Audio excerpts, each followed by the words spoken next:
que lo ven ustedes en pantalla, yo les dije que era un conjunto de políticas, procedimientos, registros y controles.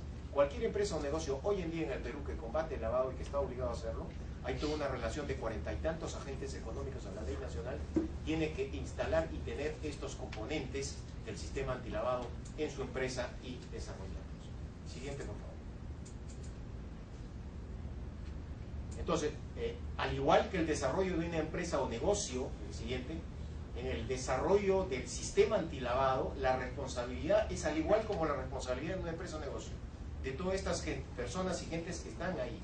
O sea, si podemos ver una estructura piramidal en la responsabilidad de un negocio, igual acá en la estructura piramidal del combate contra el delito de lavado. El órgano máximo jerárquico, que es el directorio, consejo directivo, consejo de administración o similares, pasando por el cuerpo gerencial que tiene que aplicar las decisiones de política del cuerpo máximo. Los funcionarios determinados que tienen funciones como este llamado oficial de cumplimiento, que es el funcionario que tiene una empresa y tiene que velar porque este sistema exista y se cumpla. Y finalmente todo el personal de una empresa o negocio respecto del cargo y la función de lo que hace día a día versus la clientela que es la que utiliza los bienes y recursos. Siguiente, por favor. Este es un punto importante ya que hay algunos policías, jueces, fiscales y otras personas involucradas con el tema jurisdiccional para entender un poco cuando se imputa responsabilidad en un proceso penal. Quien les habla lo ha vivido tanto en el sector privado como en el sector público. Yo he tenido inclusive la ocasión, la experiencia de ser llamado en función de que fui oficial de cumplimiento de algunas entidades del sector privado, de que me involucraran como coacusado, como coprocesado en un proceso, porque oficial de cumplimiento usted debió saber que fulanito de tal que está dedicado al narcotráfico hizo operaciones en tal día de tal fecha en la entidad donde usted, bancaria donde trabajaba, en la casa de cambios, en la empresa de transferencia de fondos. Y el tema no es así. Es toda una instrucción piramidal, una estructura piramidal construida. Este sistema antilavado.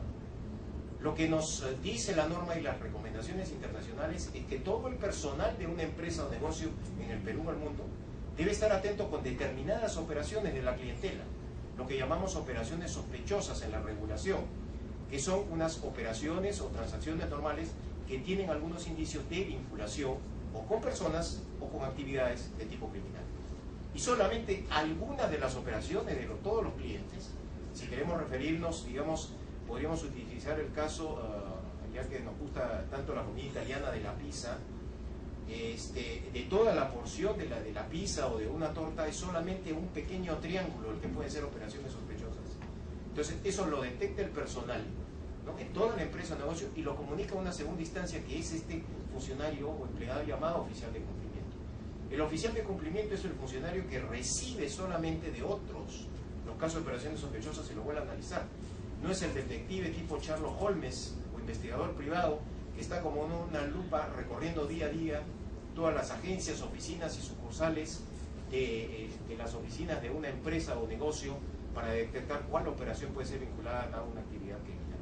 Y finalmente, recién del análisis de este oficial, si cree que realmente puede ser un caso vinculado al lavado, entonces a raíz de una decisión de la empresa en un comité determinado, este oficial de cumplimiento a nombre de la empresa o negocio es el que comunicará a esta entidad gubernamental, extra empresa o negocio, llamada la Unidad de Inteligencia Financiera.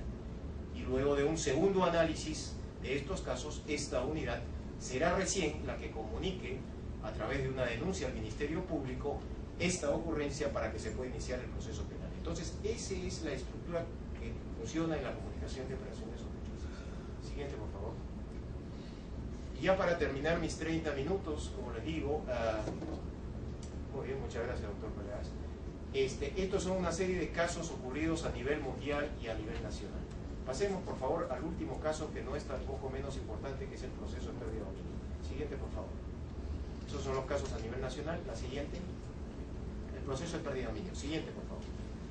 Aquí, al contrario sensu de la primera parte que he tratado, yo quisiera un poco sí detenerme en lo que es el proceso mismo de esta figura jurídica nueva, un proceso especial, ¿no?, de carácter patrimonial, un proceso que tiene parte de lo civil y parte de lo penal, para poder quitarle los bienes a los criminales. Entonces, esto tomando el ejemplo de la hermana nación colombiana, que allá se le llama el proceso de extinción de dominio, acá se creó recientemente con la ley 29.212, que se defendió en el Congreso marzo-abril del año 2008, perfeccionando el decreto legislativo 992, lo que es el proceso para quitarle los bienes a los criminales. Yo quisiera que añadan, por favor, ahí había una omisión involuntaria, donde dice bienes provenientes de o vinculados con, tenemos que añadir también un círculo que diga el delito de trata de personas. Es decir, es un proceso por el cual, con juicio penal abierto, en el cual esté involucrada una persona, con bienes que estén vinculados o que estén relacionados con uno de esos delitos que ven, trata de personas, secuestro, extorsión, tráfico ilícito de drogas o terrorismo, o con lavado de activos proveniente de esos anteriores, en esa hipótesis se inicia un proceso especial para que se le quite lo que llamamos el concepto de dominio, que es un sinónimo, digamos, de propiedad. Se le quita la propiedad al que ha obtenido un bien o recurso vinculado con indicios de estar relacionado con esos delitos, en tanto exista un proceso penal abierto. Siguiente, Filmina, por favor. La competencia, los actores en este proceso son las cuatro partes que ustedes ven.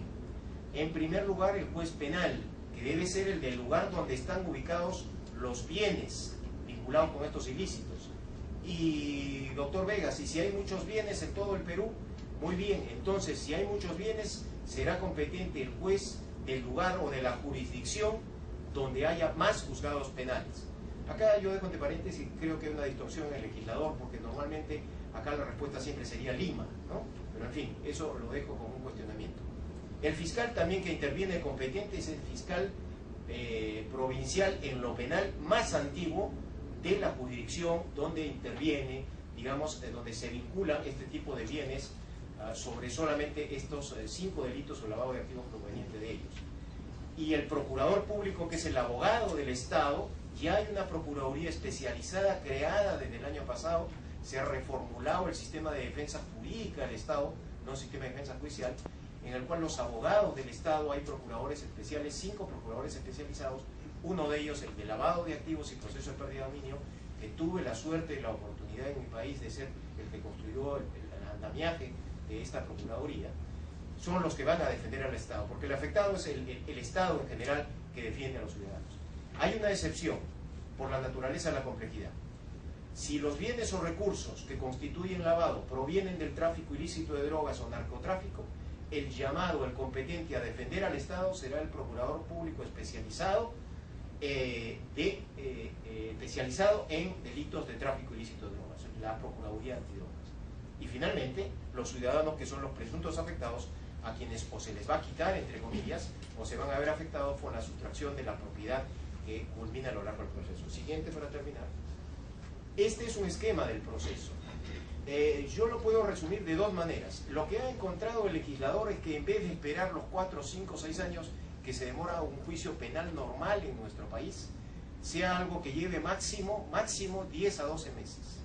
Hay un proceso investigatorio previo a cargo del fiscal con el apoyo de la policía, donde se toman medidas provisionales, digamos, de incautación de bienes, y una investigación al cabo de 90 días, en los cuales el fiscal o archiva el caso porque no encontró indicios suficientes para quitarle la propiedad al presunto involucrado, o demanda. Y fíjense, acá hay una de las cosas que le decía, es un proceso especial que tiene algo de civil y algo de penal, porque normalmente si fuera fiscal dicen, entonces interpone la denuncia. ¿Por qué demanda? Si es un concepto de tipo civil. Es un proceso especial, que se ha creado por primera vez en nuestro país. Entonces se inicia, y podemos verlo sobre el lado derecho, toda la etapa judicial, con plazos sumamente cortos, en el cual hay lo que llaman la garantía del ciudadano. Debe notificársele personalmente y además por edictos publicados. Y finalmente, luego de plazos sumamente cortos, se realiza una audiencia con la concurrencia de todos los afectados, en la cual, luego de escuchar la posición de las partes, los fiscales, los procuradores, los abogados de las partes, ¿no? Los alegatos finales, el juez en esa audiencia sentencia, dictamina. Este bien hay indicios suficientes, pasa a poder del Estado, pierde el dominio, la persona natural o el ciudadano, y pasa a favor del Estado. O simplemente acá no pasó nada, y usted, señor ciudadano, puede llevarse sus bienes normalmente. Ahora, hay, acá se tiene que dar los medios probatorios y de repente por la complejidad hay una facultad en la ley, esto parte del juez, que pueda haber una audiencia complementaria.